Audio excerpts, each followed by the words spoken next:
నిన్న అద్దంకి దయాకర్ గారు అశోక్ నగర్కు రావడం అంటే నిరుద్యోగులను మోసం చేసి పోవడానికే వచ్చిర్రు.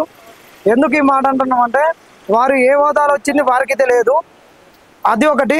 దానికన్నా ముందు G-29 వచ్చింది. G-29 వల్ల ఎస్సీ ఎస్టీ బీసీ మైనారిటీ బిడ్డలు అన్యాయానికి గురయ్యారు. వాళ్ళ అన్యాయానికి గురై రోడ్ల మీద కొట్లాడినప్పుడు, వాళ్ళ వీపులు పలికినప్పుడు, ఆడపిల్లల్ని చిత్రవదన చేసి పోలీసులు వాళ్ళని ఇబ్బందులకు గురి చేసినప్పుడు కూడా అద్దంకి దయాకర్ గారు పెదవి మెదపలేదు. ఆయన ఇంటికి పోదామన్నా కనీసం అపాయింట్మెంట్ ఇవ్వలేని దయాకర్ అన్న గారు ఈరోజు వచ్చి నేను మీ తరపున ఉన్నా, నేను మాట్లాడతా అంటే మాత్రం ఇక్కడ నిరుద్యోగులు ఎవరు నమ్మరు. అన్న, నువ్వు నిజంగా ప్రభుత్వం తరపున వచ్చినవా లేకుండా నీ వ్యక్తిగతంగా వచ్చినవా? వస్తే నీకు వచ్చిన ఉద్యోగంలో ప్రమోషన్ గురించి వచ్చినవా? అన్న, నువ్వు వచ్చిన దాన్ని స్వాగతిస్తున్నావు. ఒక చర్చను లేవనెత్తినందుకు కూడా నీకు స్వాగతం. కానీ నువ్వు ఏ స్థాయిలో వచ్చినవన్న? ప్రభుత్వం నిన్ను పంపించిందా? నిరుద్యోగుల దగ్గరికి పో. అశోక్ నగర్లో చిక్కడపల్లి లైబ్రరీలో నిరుద్యోగులు అందరితోటి చర్చలు చేయి, వాళ్ళ సమస్యలు తెలుసుకో. ఉద్యోగ నోటిఫికేషన్లు ఇద్దాం. నోటిఫికేషన్లు ఏమేమి లిటిగేషన్స్ ఉన్నాయి, ఏం చేయాలి, వీళ్ళకి ఏమేమి వసతులు కావాలని చెప్పి పంపిరానా? అట్లా పంపితే మరి నీకెందుకు మరి నిరుద్యోగుల దగ్గరికి అద్దంకి దయాకర్ గారు వస్తున్నారని ఎందుకు చెప్పలేదన్నా?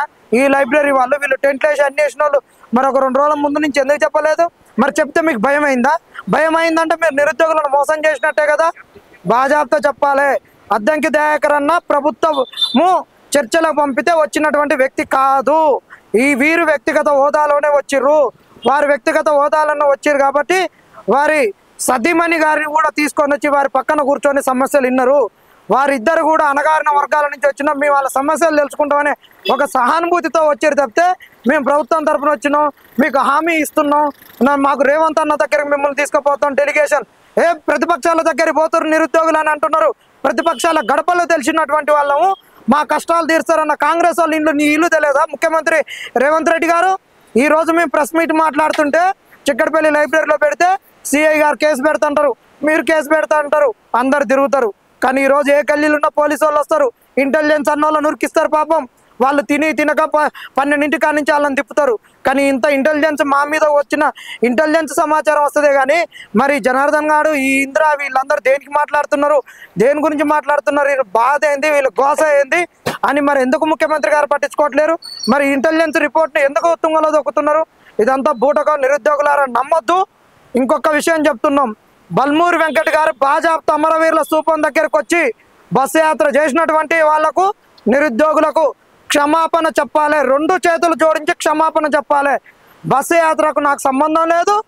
బస్సు యాత్ర నిరుద్యోగులు కాంగ్రెస్ చేయమంటే చేయలేదు, వాళ్ళు ఒళ్ళు పలిచి చేసిర్రు, తీటకు చేసిర్రు అన్నట్టు మాట్లాడుతున్నారు.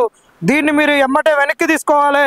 ఆ రోజు మీరు ఇచ్చినటువంటి డొక్కు బస్సులు ఆ పైన సిలిం బట్టి ఉన్నాయి, లోపల సీట్లు ఊసిపోయి ఉన్నాయి, పైన బోల్ట్ ఉంటుంది, కింద స్క్రూ ఉండదు, పైన క్లచ్ ఉంటుంది, కింద క్లచ్ వైర్ ఉండదు. ఏదో అంటారు కదా, తిరుగుట కట్టుకొని తిరణాల పోతే ఊరికొకటి ఊసిపోయింది అన్నట్టు. ఒక ఊర్లో బ్రేక్ ఊసిపోతుంది, ఒక ఊర్లో సీట్ ఎగిరి పడుతుంది. ఒక కాన్న అయితే యాక్సిడెంట్ అయ్యి బ్రేక్ వేస్తే వెనక సీట్ వాడు వచ్చి ముంగడ పడతాడు. వాడు అక్కడ ఉన్నటువంటి ఇన్ఛార్జి రియాజ్ గారు కూడా లేరు, వాళ్ళకి యాక్సిడెంట్లు అయినాయి, సజ్జటోళ్ళు బతికిర్రు. ఇలాంటి పరిస్థితులను బస్సులను ఒక మంచిగా ముస్తాబు చేసి ఇంద్రనాయక్ 2 రోజులు కష్టపడి తీసుకొస్తే ఈరోజు బస్సు యాత్రకు సంబంధం లేదంటవా?